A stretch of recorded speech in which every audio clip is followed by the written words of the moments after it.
So yeah, typically what we do for our Zoom meetings up to this point in the semester, and as I mentioned, we have some options for modifying our Zoom meeting time and what we're doing with the time. But I've gone over what we have going on in the module. There's usually a few questions about the assignment or different activities that we have going on this week. We're on chapter 4 this week, and we're talking about the English colonies and the relationship between the crown and the colonies. So I'll talk a little bit about that. I do have 2 videos I'd like to share with you today. The first is about the Pennsylvania colony and William Penn, and the second is about sugar and some of the history behind that. And they're about 5 minutes long, each video. I'm not sure if we may have watched something from smarthistory.org at this point, or I may have asked you to take a look at some information from smarthistory.org. I really enjoy this website because it uses art history. And I think that's a good way for us, especially the visual learners, to kind of engage in the history and to analyze history from the way in which these images represent that history. And today we know, I'm sure some of you are on social media, if not all of you are on social media or doing a lot of work online, and the images and that you encounter on a daily basis, whether it's a photo, a graphic designed item or infographic or a video, it presents a lot of information. And just think about this earlier era in American history where paintings were a huge part of that representation, the way that we understood how things happen. If you lived in the English colonies and they're producing paintings about the colonies, those go back to Europe, they're absorbed, and therefore that's the idea that's generated about these places, right?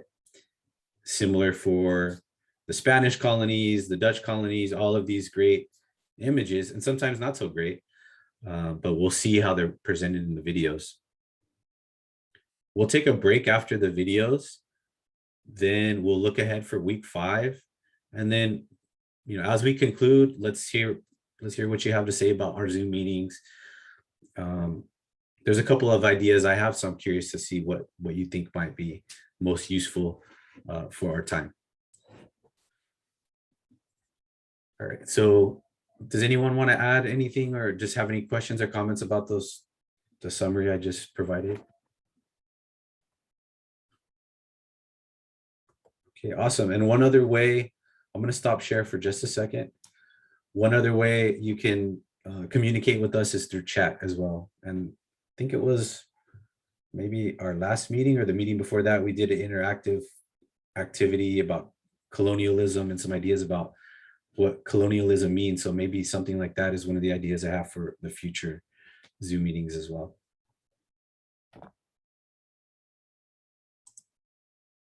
Okay, let's take a look at week 4 for our class. And the first thing, let me go back actually, because this is what we're reading this week. And I'm going to share that with you in just a second, because I know I'm not sharing just yet.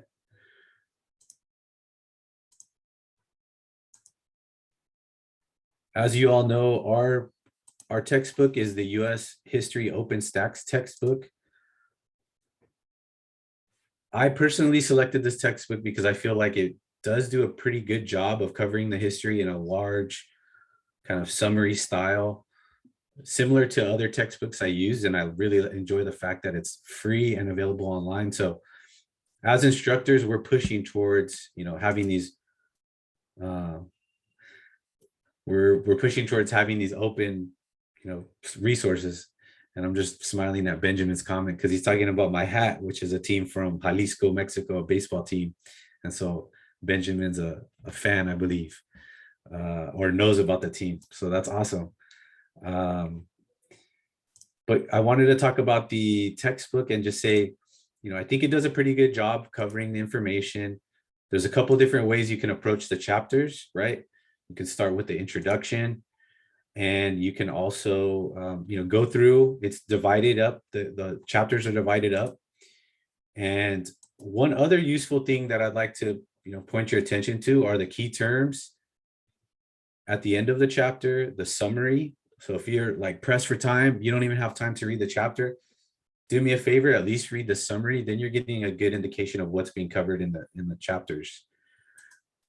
We have some review questions, which are similar to some of the questions you might see on your knowledge checks. And the critical thinking questions might be the short answer questions that you might run into in the knowledge checks as well.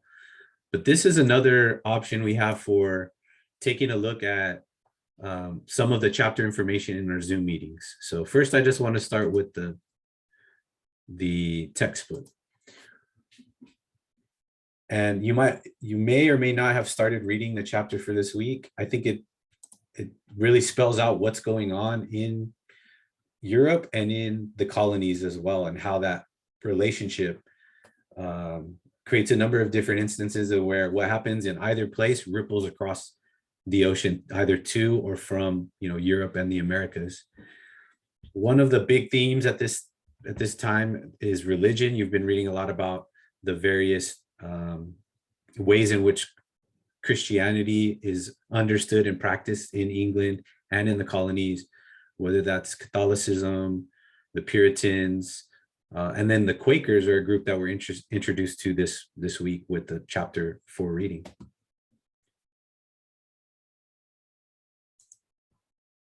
All right, so I just wanted to talk a little bit about the chapter.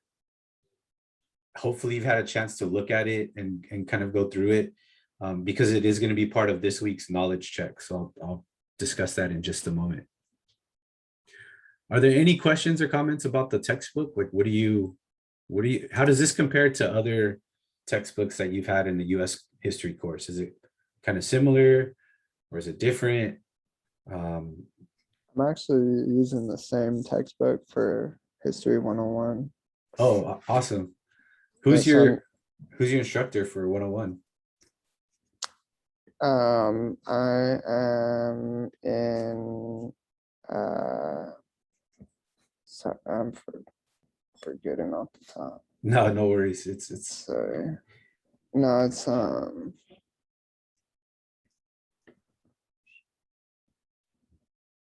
that's embarrassing. I should know. no problem. It's no problem. No, sorry, Shyla Jacobs. Oh, okay, cool. Jacobs. Yeah. Awesome. Yeah, I think that's you're reading part 2 then, right, of this book. So it starts like right after. Yeah, like second half.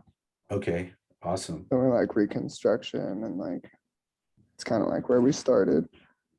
Are you a history major or you're just trying to get these history classes out of the way? I'm not a history major. Yeah, I guess just get them out of the way. I was scheduling my classes and I saw that they both worked for my schedule. So I was like, I might as well. It's a little bit backwards, but it's all right. Yeah, I mean, it's compliment. Are you taking that one? Does that, do you meet first for that class, like for the week or something, or? Yeah, on Mondays. So it's okay. It's like a little bit backwards, but it's not really, they work together. It's like complimenting, hopefully a little bit. Yeah, for sure.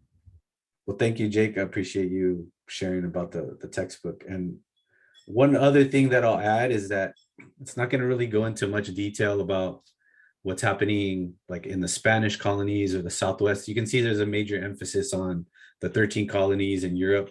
And so even as I was kind of like reading through the textbook earlier, I thought to myself, we learned so much about European history, which is super important, and English history.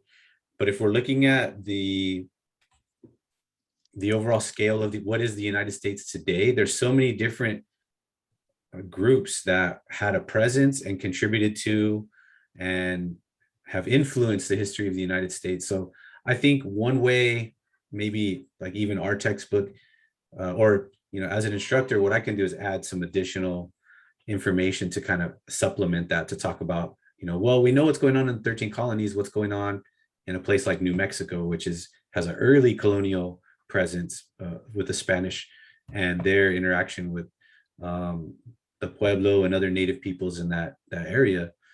Those are other things that happen even on the timeline or happening before some of the stuff we're reading about right now. So just wanted to kind of add that as a secondary comment.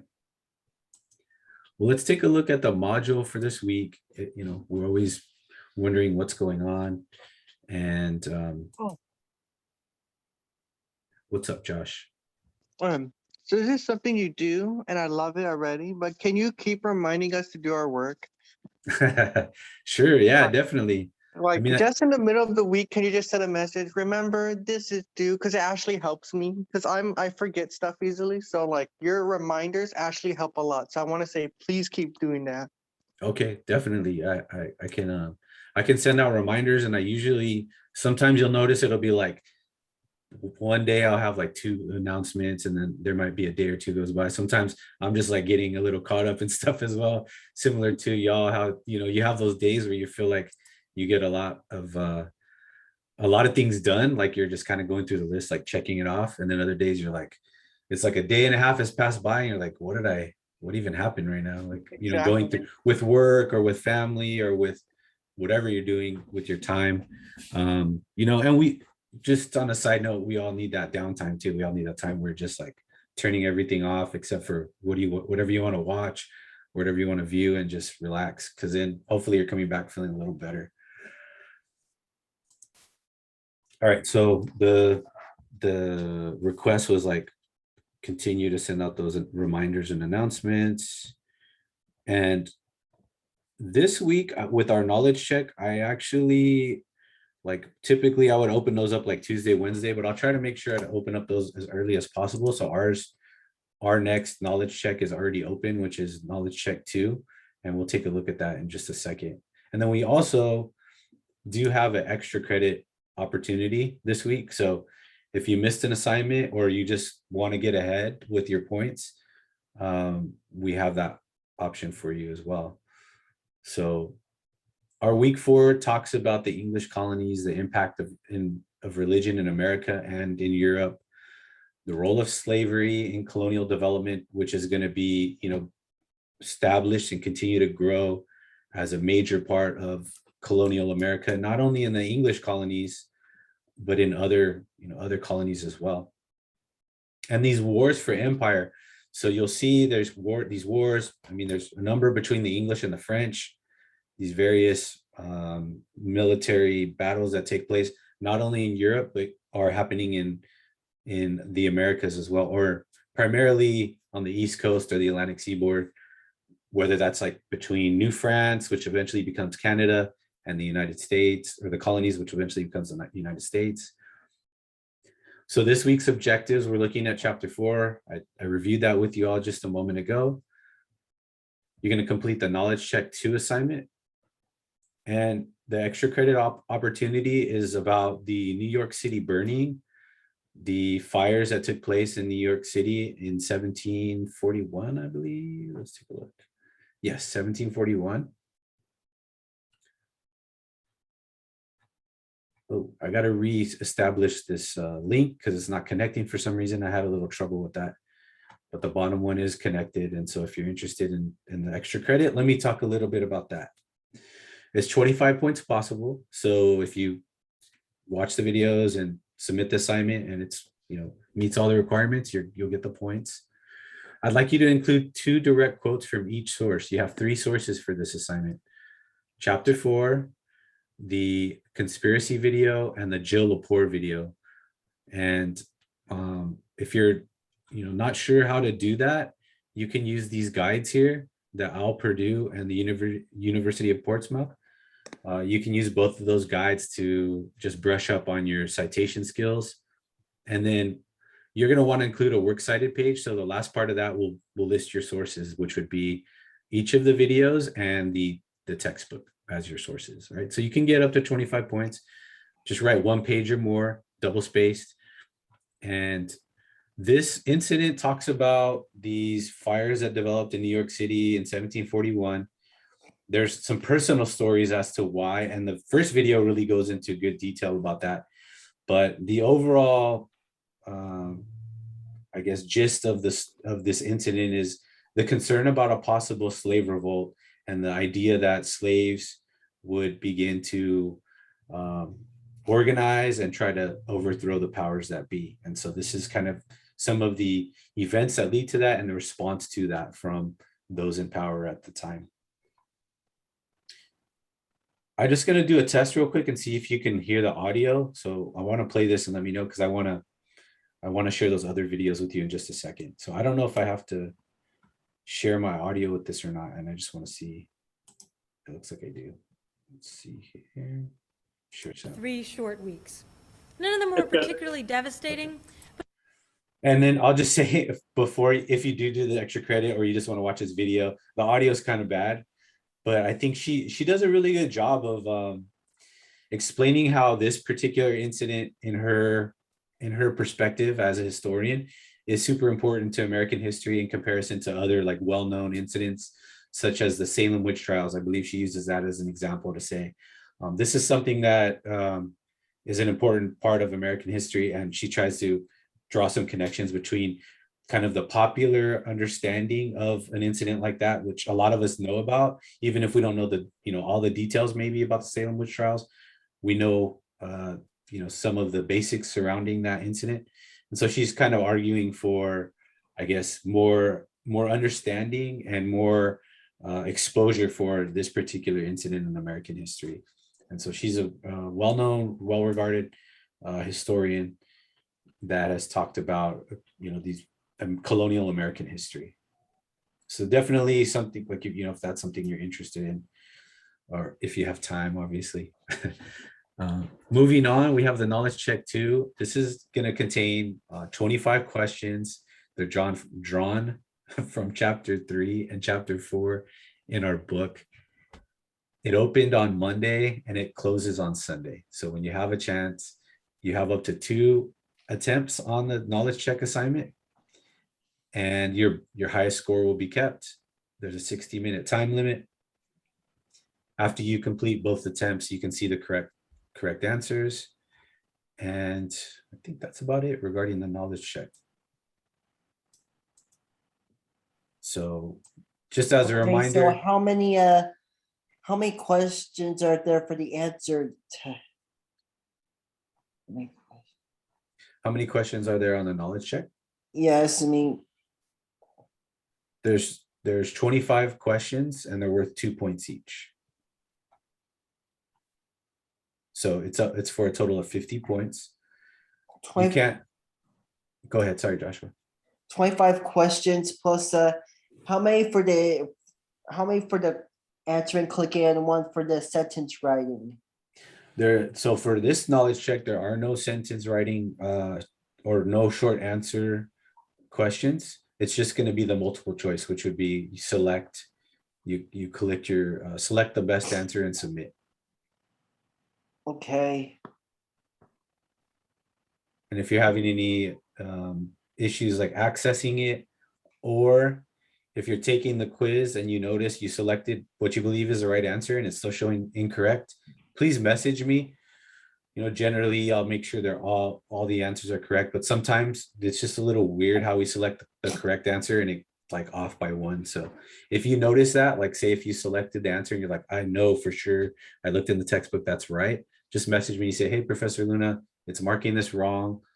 Can you please check on this question? And I'll take a look at it. But it's 25 multiple choice questions. There are no short answer questions. So for this knowledge check, once you submit it, you'll get your final score.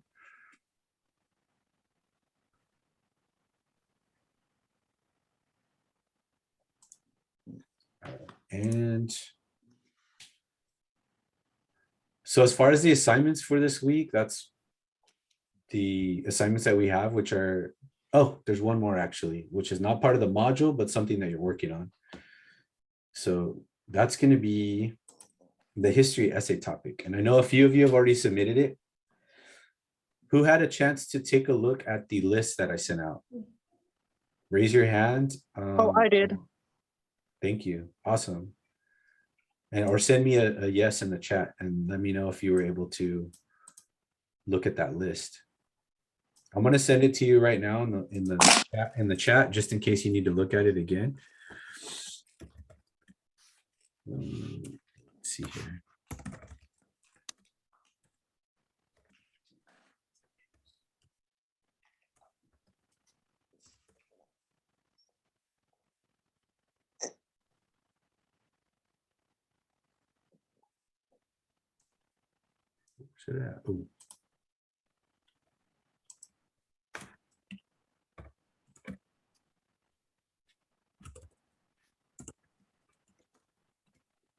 Oh, awesome. May I say something?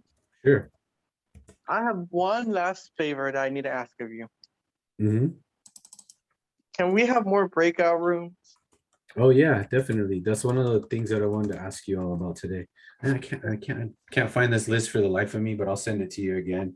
I think I have it in our inbox.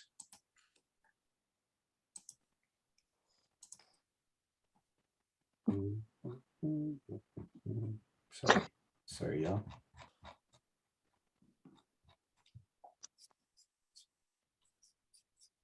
Here it is. Oh, nope. Here we go. Sorry. Sorry, it took me so long. I don't know why I couldn't find it right now. All right, so I'll send you this list in the chat if you need to access it. I did. I sent it out earlier, but I did say also if you want to share any topics with the class, something that you think's interesting or have any other additional ideas.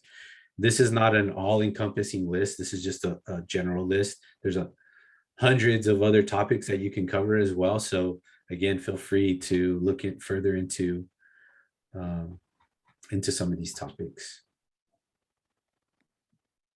All right, so let me go ahead and stop share. And I just wanted to see if we can move on to the videos. I just wanted to qualify and talk a little bit about those videos before we watch them. And I wanted to ask you, go ahead and either just jot it down up here or write it down if you are better with writing information down. That's usually what I do to try to remember. For this first video, I wanted to ask the class, there's discussion about the painting that's presented. Beyond what they explained in the video, what else did you note as you analyze the painting? So keep a close eye on the painting that they discuss. And yeah, we'll just see what you have, what your thoughts are about the painting and the way it's presented in the video. After that, we'll take a look at the second video, and then we'll take a break for, for our meeting.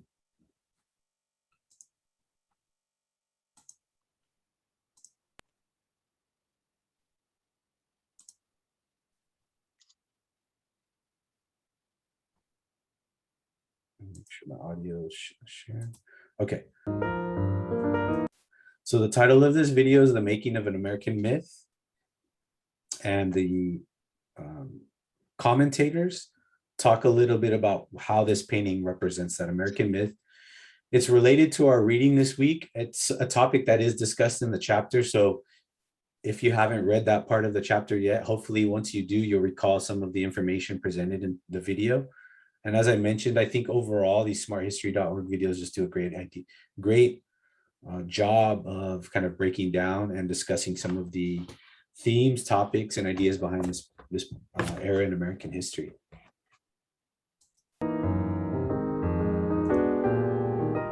We're in the beautiful galleries of the Oh my God, I Pennsylvania missed you Academy of Fine guys. Arts, looking at a painting that many of us might be familiar with from American history textbooks. This is Benjamin West's Penn's Treaty with the Indians. So we have William Penn. He's been granted this land by the King of England. He's seeking to create a Quaker community, and he's here shown negotiating peacefully with the Native Americans. The left side is dominated by the Quaker settlers as well as a group of merchants. And then on the right side, you can see various groups of Native peoples. Now, Penn didn't have to trade for the land because he was deeded the land by the king. But it's his choice to come and do what he thinks is morally and ethically right, which is to compensate the Native Americans for their land. The myth that this painting has perpetuated is that in 1682, William Penn and his followers meet with the Lenni Lenape and the Delaware peoples under a great elm tree at Shakamaxon, and in exchange for gifts, they trade for the land that will become Pennsylvania. So this all looks marvelous. The colonists came to Pennsylvania, and because they were Quakers, they believed in the fundamental equality of all human souls. They believed in peace. And so here they are negotiating in this wonderful way that we very much want to believe was the way that colonization happened. But this painting effaces that reality. This was painted about 100 years later, and it was commissioned by the son of William Penn, Thomas Penn, whose negotiations with the Native Americans was far from fair. Thomas Penn commissions Benjamin West to paint this ostensibly as a tribute to his father, William Penn, but he commissions it at a time when the Penn family legacy is at risk. Not just because the second generation of Penns had less generous and less equitable relationships with the indigenous communities around the area, but because there was also fracturing within the Quaker leadership of Pennsylvania. Thomas Penn, who inherited this, had almost royal authority over Pennsylvania colony. And that's not a form of leadership that was popular on the eve of the Revolution. But it's helpful if you can point to a painting that shows how kind and benevolent you and your ancestors have been. It's particularly helpful if you can point to a painting that indicates that a market for the goods that you had to offer was inevitable. And it's critically important that the very center of the painting is occupied by a bright white bolt of cloth. West labored over these textiles. So not only does he show you the white bolt that's currently being traded in the center of the painting, but you see a Native American wearing it in green, wearing it in yellow, in red, and even in the bottom right corner, there's a Native mother wearing a very well ornamented piece of manufactured fabric. We call this a history painting because it's in this European tradition of large paintings that show a heroic or noble image from history. And most scholars at this point agree that this moment never took place. This particular meeting under this particular elm tree with these particular leaders is probably a total myth. So we required a myth of this having been done right to allow ourselves to keep taking more and more in additional negotiations. So it's an important narrative for people in the colonies to believe that at least here we trade well with our neighbors, that we have business practices and religious practices and cultural practices that perpetuate peace.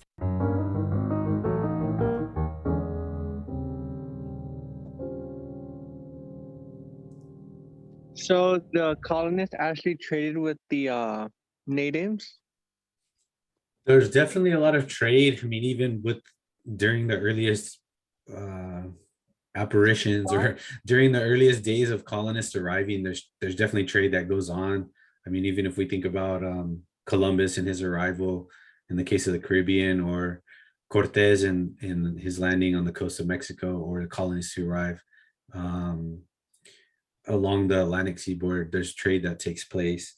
So yeah, definitely it's a big part of the colonial economy, the native economy. There's reliance is established, and then looking back towards the quote mother countries or Europe, there's a lot of trade, and that's kind of what the next video talks about. But because I thought it was just straight up violence, because that's how they describe it a lot. It's just like, well, I mean, I think that's one of the things that this video, the commentators talk a little bit about, is what the painting represents, right? There is a lot of violence, but in the case of Penn, he already had the land, at least in the eyes of the crown, he already had the land. But the idea was that he wanted to kind of, I don't know if you can necessarily say do the right thing, but he didn't, for whatever reason, possibly because of his religious views, he believed that he had to negotiate and establish that agreement between his group, the Quakers, and the native peoples in Pennsylvania. What did you see in the painting? What were some of the things that stood out to you as you saw them kind of jumping around? I can actually see like some of the natives actually wearing some of the trade goods. And then I can also see other natives like watching the trade happen, like they're standing around like, oh, look at this. And then It's I di- see like, and it's like they're like civil people. I see no angry looks or like no one mad at each other. They're all just like a group of people trading, being human. Like, I think that last comment you made is really a good way to kind of analyze it, is thinking about the body language, right? How is the body language represented in that image? And maybe I can even, let's see if we can just bring it back up, just the painting, and we can take a closer look at it. like I feel like in that painting, the artist captured that like put standings, put race aside. I think he was trying to go for in general that like they're all just people trading. Like at the end of the day, deep down, like if you ignore everything, in that picture he's showing that they're just trading, like being civil, like that they can co-op, like they don't always have to be at each other. Let me see if I can open this in a new tab here.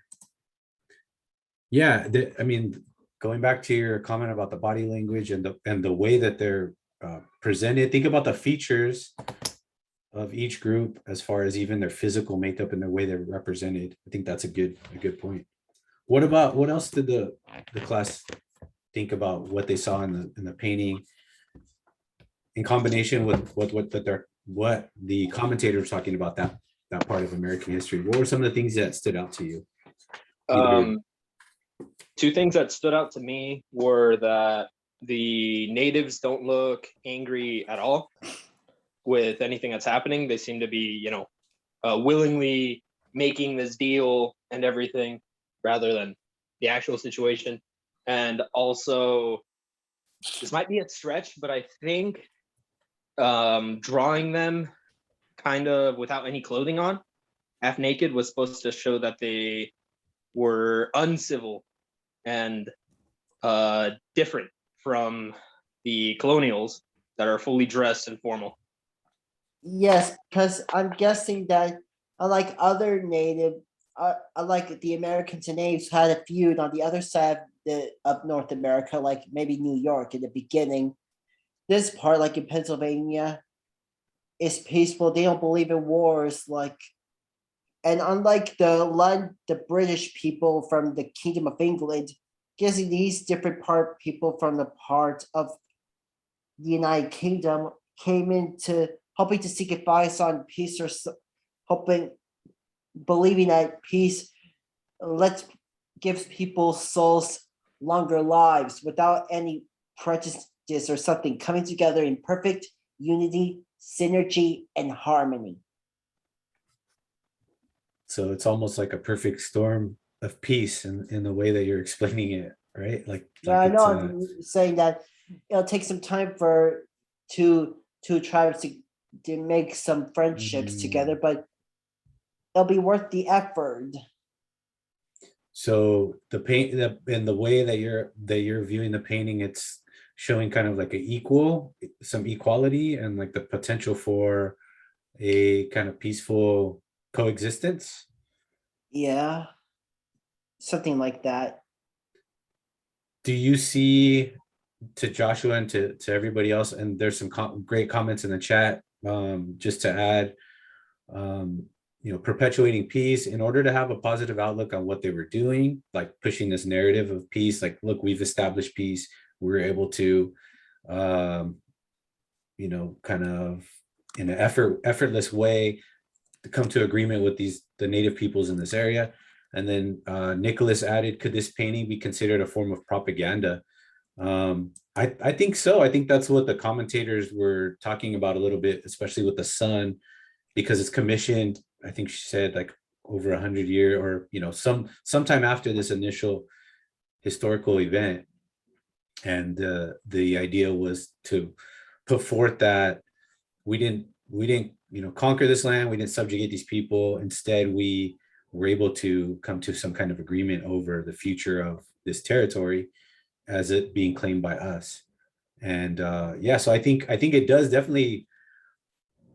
does try to spell out a particular historical incident in a certain way to make you feel a certain way about that incident and to paint Penn in a positive light, to say, look, in other places we know the bloodshed, similar to what Josh was talking about earlier, this violent takeovers that have taken place, and this is example maybe of something different.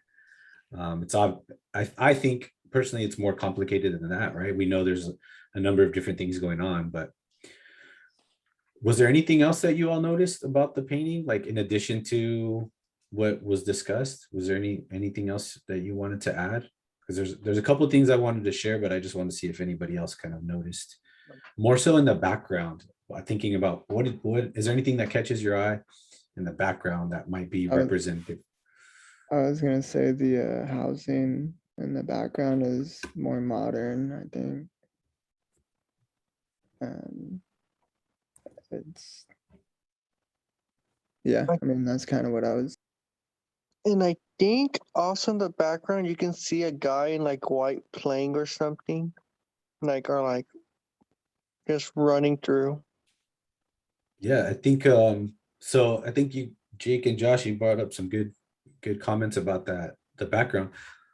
Going off of Jake's comment, the housing in the back. So if we're saying this painting represents a treaty, what do the houses in the back represent? If this is a moment in time where they're coming to agreement about the future of the land, what does the existences of the houses in the back tell you already about what's happening? That they were there first. That they're already there building, right? Yeah. They're not waiting for anybody to tell them, oh, you're welcome happened. to. Yeah, it's already, the wheels are already turning, right? The progression, the quote unquote progression is already taking place. And I think the houses, the ships, and then to Josh's comment about the person in the back carrying something, there's trade, right? There's commerce, there's progress, there's civilization, there's modernization, there's improvement. So these are all themes that kind of coalesce with these ideas of colonization as a good thing, as progression, and as inevitable. When from a critical historical perspective, we're going to say that's not inevitable. It just because it happened doesn't mean it had to happen, right? It's forces, it's decisions, and it's developments that all contribute to the progression of these things taking place. Whether that's through agreements or whether that's through violence or a combination of both. So, I think you all did a great job of kind of breaking down the painting. And that was one of the reasons why I wanted to have us watch this video, is to take a deeper look into the way in which these images represent history, right? Because you all talked about the clothing, the body language. It portrays a certain image, and where's all the focus is in the center of the painting, right? The cloth and the pen and the agreement, all the focus is there. So I think you all did a fantastic job in drawing out some of those kind of hidden and not so hidden images in the painting. Is there any additional areas that things that you noticed that were represented in the painting that kind of made you think about something in particular, or tells us something about this period in history? You can see that the Quakers and the Indians, natives, have different things. Like, for example, if you look to the far right, you can see how the baby's strapped to a board. I'm like, whoa. Look at that. And then and the fact that I think they weren't ashamed of showing skin, right? Showing their skin. While the Quakers on the other side were probably like, oh my God, her breasts are out. They're not covering. So I guess that could also be a really important aspect. I think you're right in thinking about the cultural differences, and just thinking about the geography, the topography, the climate, and where these two groups, where their homes are at and where they're coming from. The colonists are obviously coming from somewhere originally, at least, right? Now they're established here and spreading throughout what today is the East Coast of the United States of America. But there's the difference in where they live and the reason why they dress the way they do and what that represents. And yeah, it's like the first baby carrier that we're seeing there, right? It's like a part of, I mean, I don't know to what degree this is developed or like the kind of technology of the time, right? But it's showing a way in which people are practicing like the customs of their daily lives. And you know, is their eyes drawn to the mother who's, you know, feeding her child, and is that something that's seen as taboo, or is it just something that's simply included in the painting? Is it shown to like show something that's ordinary, or is it shown to kind of like criticize and show like, you know, should this be done behind closed doors, right? Or excuse me, closed doors, not closed doors. Some and then even, I mean, just in a very general example to say today, sometimes people in public have problems with mothers who are breastfeeding, right? That's what I was gonna bring up. So It's not like, you see, it's 50-50. To some people, it's okay. To other people, they're like, you can't do it. Also, Nicholas had an awesome comment. No. Or what about the Native American toward the center? It still looks like he has a weapon in his hand. I don't know if it is the one is that, it yeah, the one that's sitting down? yeah. I want to say they zoomed in on that in the painting, and it might have been a pipe. I'm not 100% sure. Okay. But I mean, that's a good example as well, as to show, well, because there's other, I mean, Yeah. what about the satchel here on the bottom, and like, is that bows and arrows, or some kind of other item? And then someone just shared, Nicholas said the two Quakers are on their knees before the natives, and to the right of the crowd in the middle, you can see what looks like tents or booths trying to convey some kind of coexisting community. So I think it's really, I mean, it's really awesome for me to see you all really drawing out, like, you know, well, what does this mean, or is that what I think it is, kind of thing, right? For some of it, it's clear in the painting, and other images that we see, it's not as clear to note like what that actual means. Why did the painter, the artist, include that in the painting? But I mean, Professor, oh, sorry. Yeah, go for it, Jake. I was gonna kind of go back to like maybe how they were trying to portray like they were uncivilized or less civilized than the Quakers. And like, I don't know, I noticed the Indian in the middle is wearing a war bonnet, but I can remember if they were only worn in battle or if they were worn in like peace agreements as well. I can remember. But if you look at it, you know, all the Quakers are kind of wearing the same exact hat, and then everyone else is kind of different. That's true. That's a great observation. I think showing the kind of the made possible rank for that particular group, right? What rank they occupy. Like the guy kind of toward the center, kneeling, the one that we said might have a pipe or doesn't, or whatever he's holding in his hand, he doesn't have anything on his head, as well as the person behind him, right, looking at the Quakers.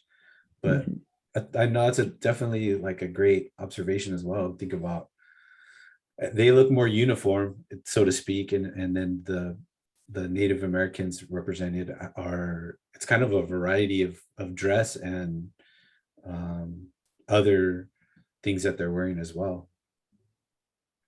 And I think there is a definite need for the artist to convey the notion of like civilization versus savagery. And this is a theme that we'll see continually, not only in these initial stages, but much later on in American history, when we see westward expansion, the Indian Removal Act, and the arguments to say, essentially the argument is that the native peoples live in this land. Look, they haven't done anything with the land. They haven't built any fortresses. They haven't built any, you know, what we would consider modern, at least at that era, modern housing. They haven't developed any ports or anything like of that nature. They haven't built roads in the traditional sense. So the general, very basic argument would be like, they're not doing anything with the land. They're not using it in a certain way. But each group has a different view on how land should be used. What it means to be progressive is also another component of that.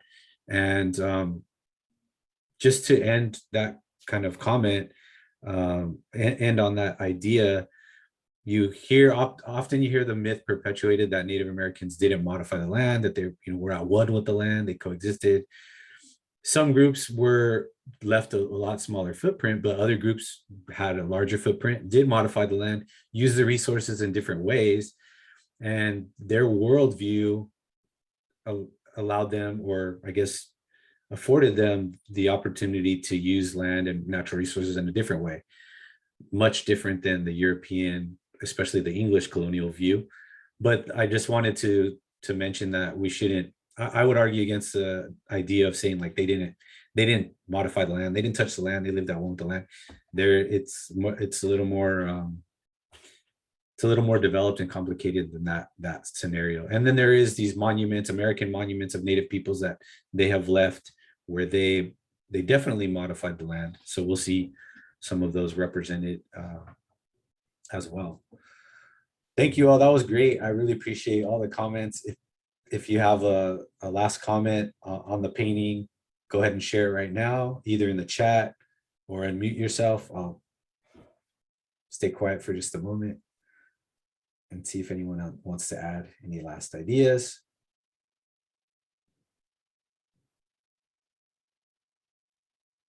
All right, thank you all for sharing. I really appreciate it. Why don't we take a break right now? I think this is like the 03 time is our break time. It's 11:03 on my clock. We'll come back at 11:10. We'll watch the next video and then we'll kind of wrap up for the day. All right, so I'll see you all in a few minutes. Okay. We'll begin back at 11:10. Thank you.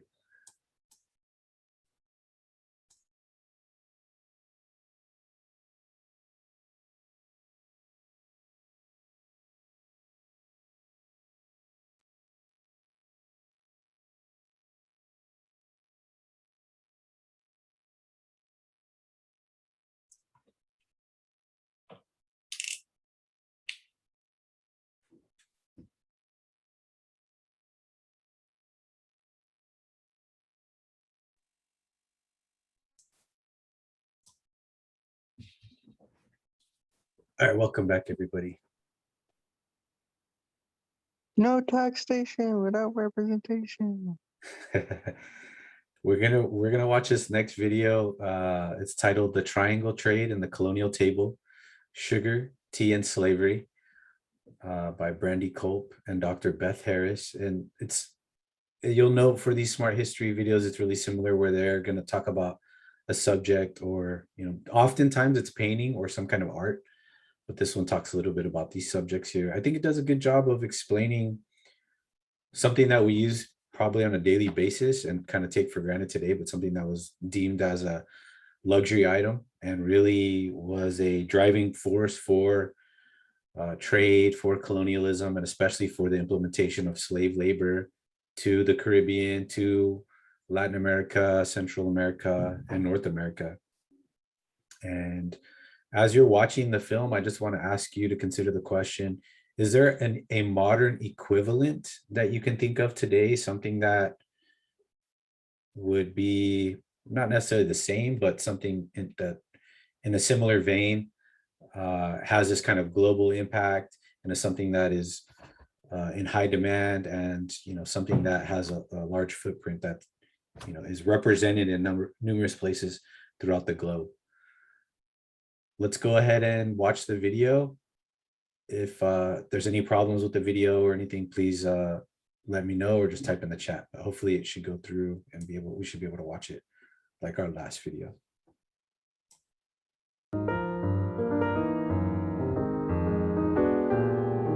We're in the galleries at the Wadsworth Athenaeum looking at a lovely sugar bowl. We think about sugar as part of our everyday lives, but sugar has somewhat of a dark history. The history of sugar in a nutshell, you go from India, the Middle East, where it's grown, to Portugal, Madeira, the Azores, and then it hops to the New World. And we know, for example, that Christopher Columbus brought a sugar plant to the New World on his second voyage. He knew that it was a crop that might do very well in the New World environment. It was seen as a crop that could be incredibly profitable. People wanted sugar. Sugar was called white gold. And we think about our sugar addiction today, but that's hundreds of years old. And our desire for sweetness may be as old as mankind. Imagine sugar as this luxury item, doled out a little bit at a time because it was so precious. Mostly reserved for the absolute wealthiest individuals in European society. Kings and queens, nobility. And it's really in the 1530s with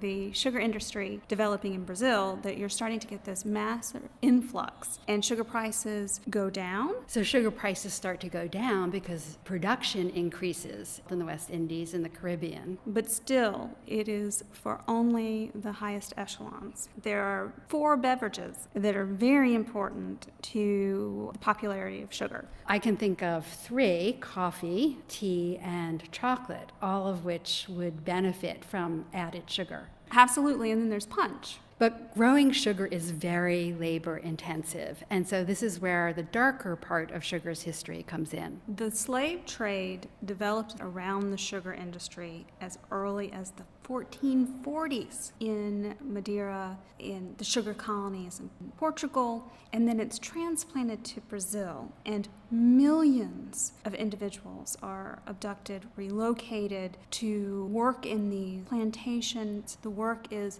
incredibly harsh, and the average enslaved worker up on a sugar plantation had a working life expectancy of 7 years. So a global trade between Africa, Europe, and the Americas. From New England to Africa to the West Indies. Sometimes you're stopping in the South, Charleston, Norfolk. Then you're coming back to New England with a cargo full of mostly sugar and rum. Those are the big money makers, but also spices, citrus fruits, salt from the Turks and Caicos. It's important to remember, too, that molasses is being produced as a byproduct of the production of sugar. And molasses is what you use to make rum and is also used as a sweetener. Rum is used in the slave trade to literally purchase individuals in Africa who have been abducted. So we've got tea coming from China and other places in the East. When tea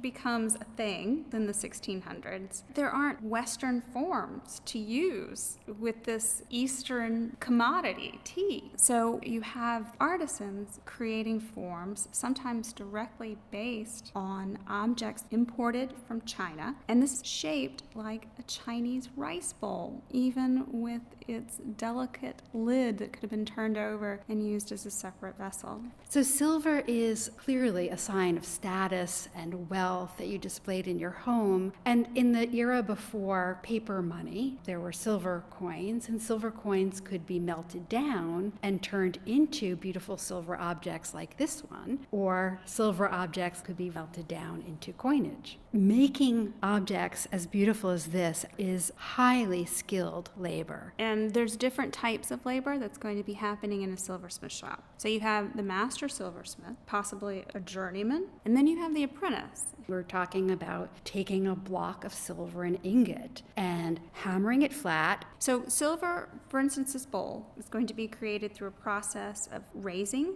through hammering, and you're going to do that on an anvil. So you're going to hammer around a concentric circle, and it's going to cause this malleable material to start to rise up. But the more you hammer, the harder your silver is going to get. So you have to heat it again. And that process is called annealing. After you've annealed it and created your form, you're going to go through a process called pickling, and that's putting it in an acid vat, and then polishing. Because silver is not this beautiful, shiny substance in its natural state. So we think that a global economy is new to our 20th, 21st century world, but the truth of the matter is the global economy started in the 1500s. And this might be a domestic item that would have sat on someone's tea table, but it represents the interconnected globe of the 18th century.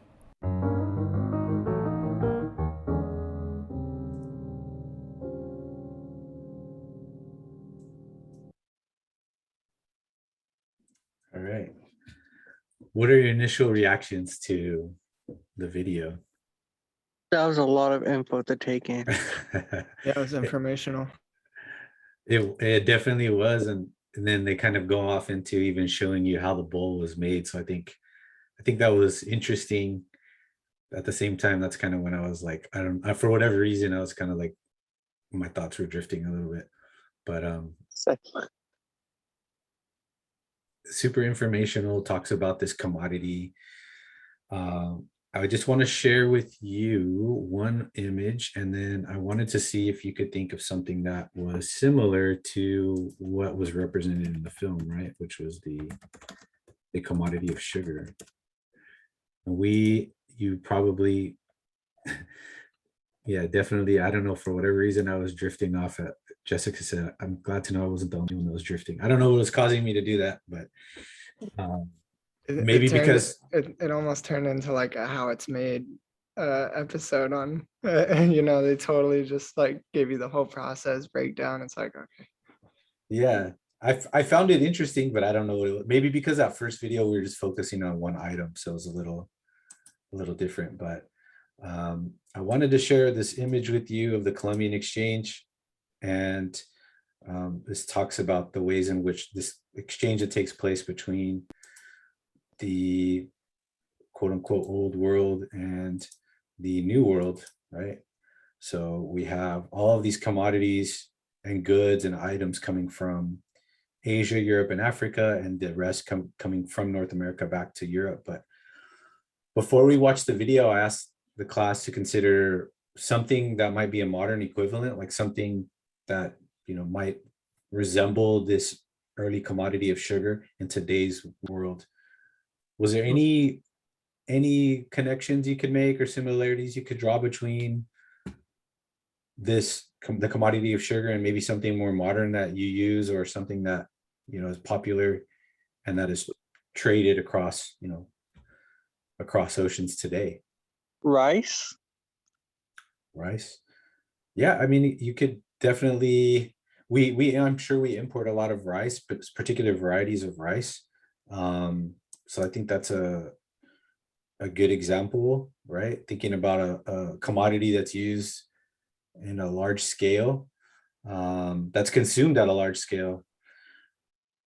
I was thinking social media, maybe like big, like, I don't know, and how they like mass market it to.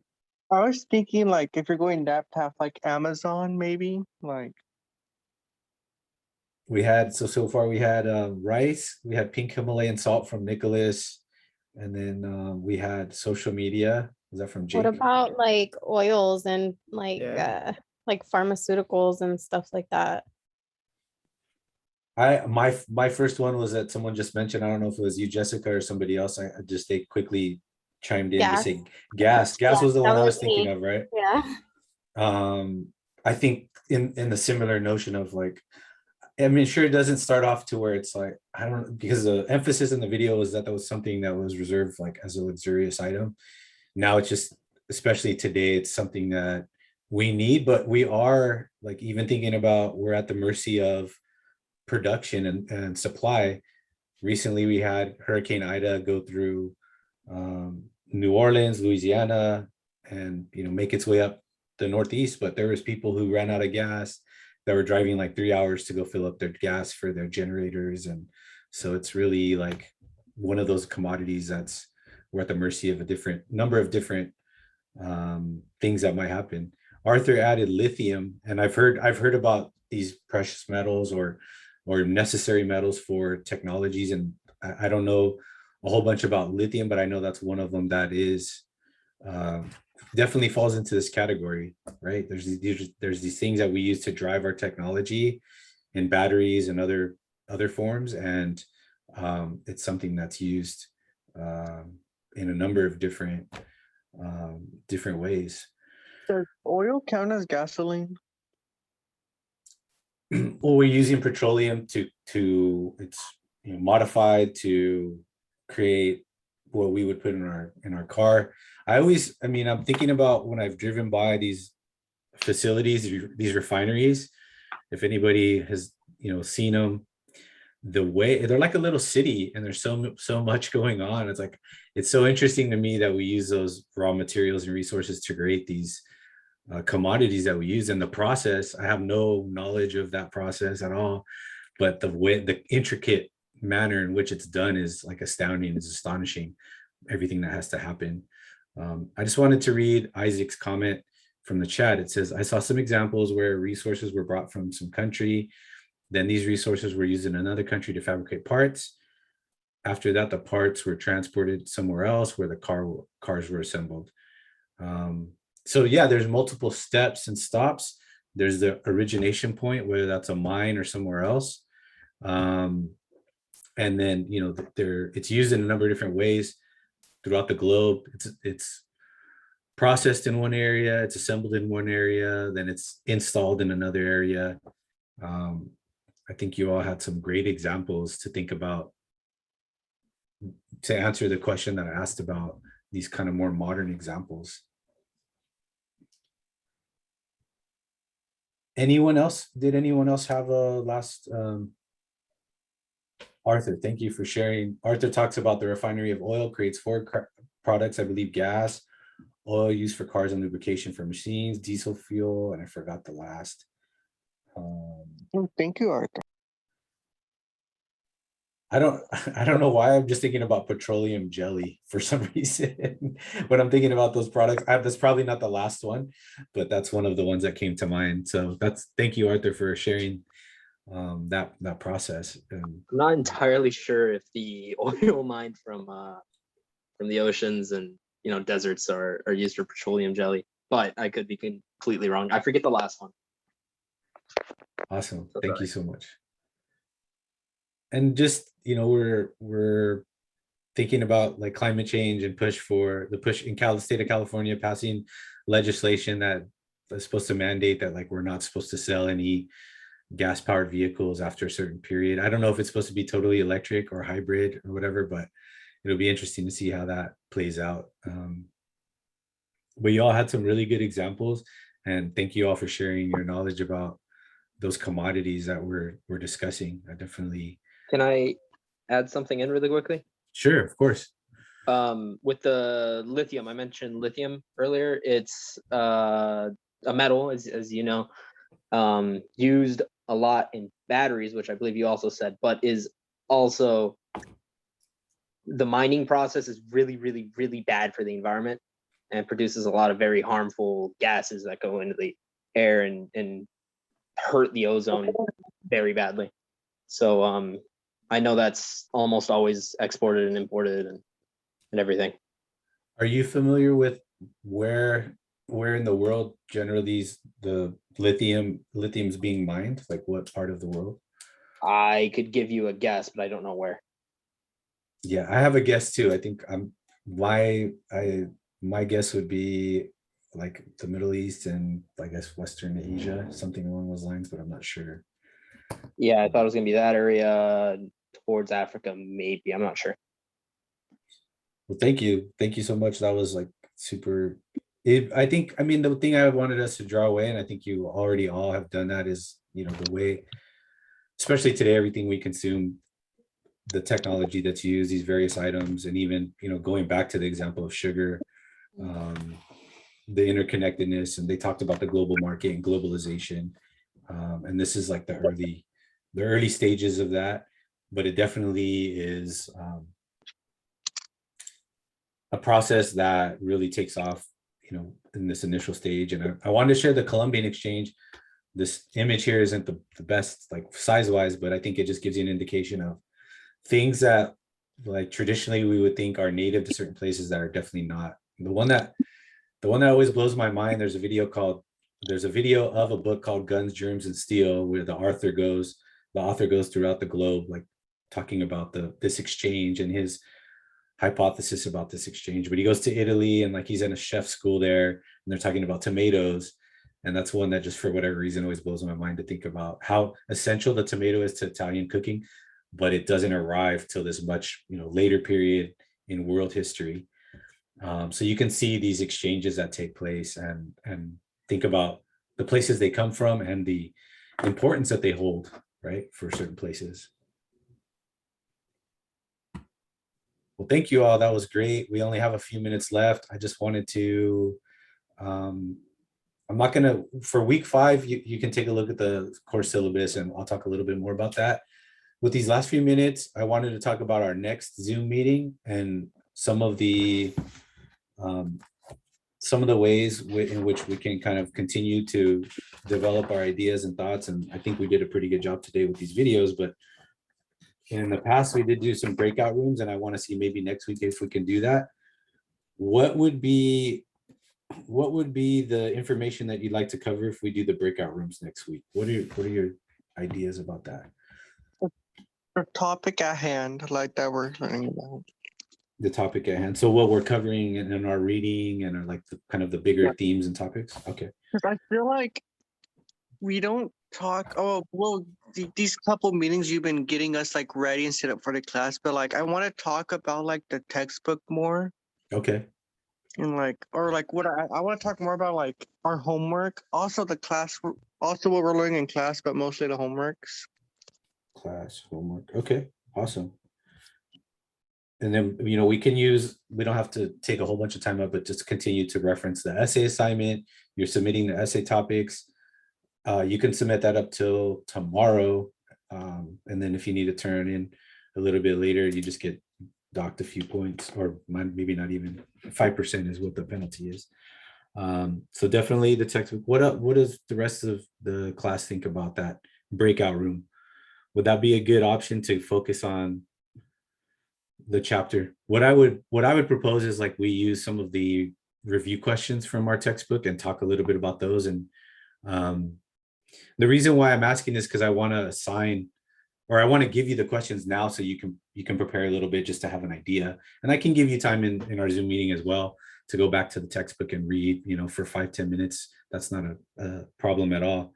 I'm trying to balance assigning you the questions, not making it necessarily homework where you have to do a whole bunch of prep. You know what I mean? But I do want you to have an idea, a general idea of what the chapter is talking about. Especially if it's Tuesday, it's the beginning of the week. So I don't know how much time you've had to look at the chapter. That's the question. But what does everybody think about the breakout room option? Going over some review questions. Yeah, I think that sounds good. As long as maybe if we have like some guidance to keep us on topic, and just so we're on kind of like learning learning more about what we're going to be tested on about our knowledge in this class. Okay, perfect. Why don't we do, oh, go ahead. I'm sorry. There's someone else I wanted to share. No, you go first. So what we'll do, does anyone else, I know Josh is going to add right now, and then let's hear from Josh, and then let's see if anybody else wants to add about the breakout rooms. In all honesty, I just want to communicate with my classmates more.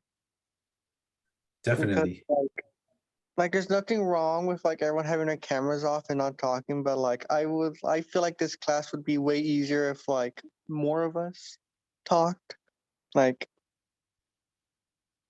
yeah, that's one good way. The breakout rooms give you that smaller group to hopefully engage in and talk a little bit about the questions. So I think that's a great suggestion.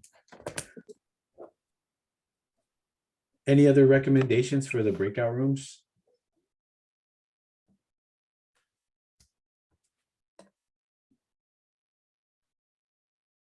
So let's do this. I'll just make it easy so that we can kind of plan for next Tuesday.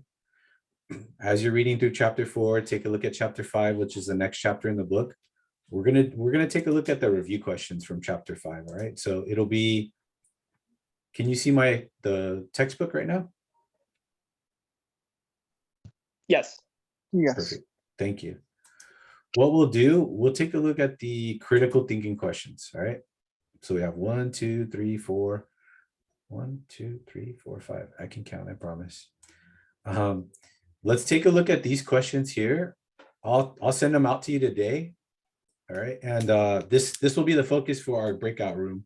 So you'll be asked to discuss one of these questions with your group, and then we'll regroup and kind of go group by group to see what ideas you had in response to the questions. I can try to pre-assign them now, but I don't know who's going to show up and who's not going to show up.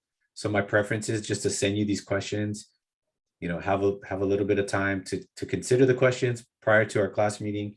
And then when we meet that day, I'll give you some time to dig deeper, to read the textbook. If you need, as I mentioned, some minutes to read on your own, that's not a problem either. And then, regroup with your group and talk about the questions. So my proposal is that we use questions 14 through 18 to guide our breakout rooms for next Tuesday. I'll send you the questions, or you already know what it is for chapter 5. But as a reminder, I'll send the questions. And I think that's what we'll do for next week. And then hopefully we can develop a little bit further. Maybe I can, as I mentioned, I don't want it to be overbearing, like it's something that's additional, but I know you guys can handle the questions and the chapter reading. It's going to be helpful to work on the information in the chapter and then apply it to any like knowledge checks or discussions that we have.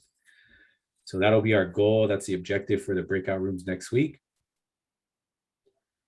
We're about out of time right now.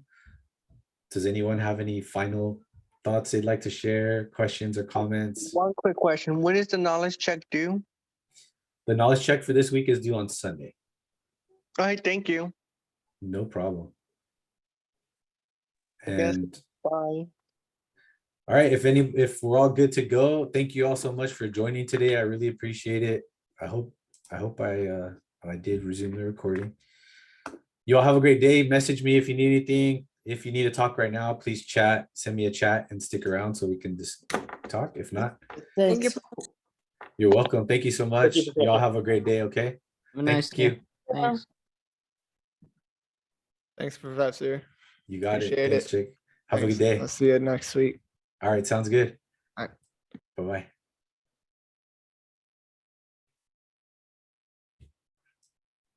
No, I have a question, Professor. Sure. For the